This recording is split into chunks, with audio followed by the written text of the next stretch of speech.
Ιησού Χριστέ, το καλό όνομα, ο γλυκασμός μου, η επιθυμία μου και η ελπίδα μου, Συ που έγινες άνθρωπος για μας και τακτοποίησες τα πάντα με σοφία για τη σωτηρία μας. Σε δοξάζω, Κύριε Θεέ μου, με όλη μου την καρδιά, γονατίζω μπροστά Σου με το σώμα και τη ψυχή μου και εξομολογούμε τις αμαρτίες μου. Σκύψε και σε και άκουσε τη δέησή μου και συγχώρησε την ασέβειά μου. Αμάρτησα, ανόμισα, επλημέλησα, παρόξενα και παραπίκρανα εσένα τον αγαθό μου Κύριο και τροφέα και προστάτη. Δεν υπάρχει είδος κακίας που δεν έκανα με έργο και με λόγο, εν γνώση και εν αγνία, και με ενθυμίσεις και σκέψεις πονηρές πολύ αμάρτησα, και όσες φορές υποσχέθηκα να μετανοήσω, άλλες τόσες ξανά έκανα τα ίδια. Είναι πιο εύκολα να μετρηθούν οι σταγόνες της βροχής παρά οι αμαρτίες μου.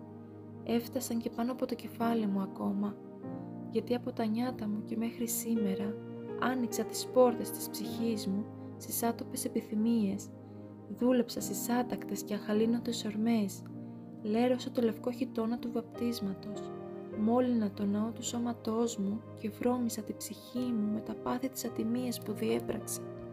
Συ τα ξέρεις όλα, τι να λέω, η καρδιά μου συντρίβεται και η ψυχή μου βουλιάζει μέσα στην απορία, γιατί αν και τόσα και τέτοια αμαρτήματα έκανα, ούτε ένα μικρό έργο μετάνοιας δεν παρουσίασα.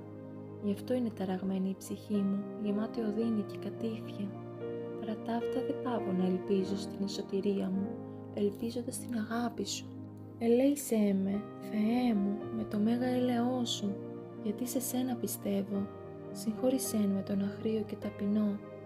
Άκουσε την προσευχή του ταπεινού δούλου Σου. Σαν άνθρωπος αμάρτησα.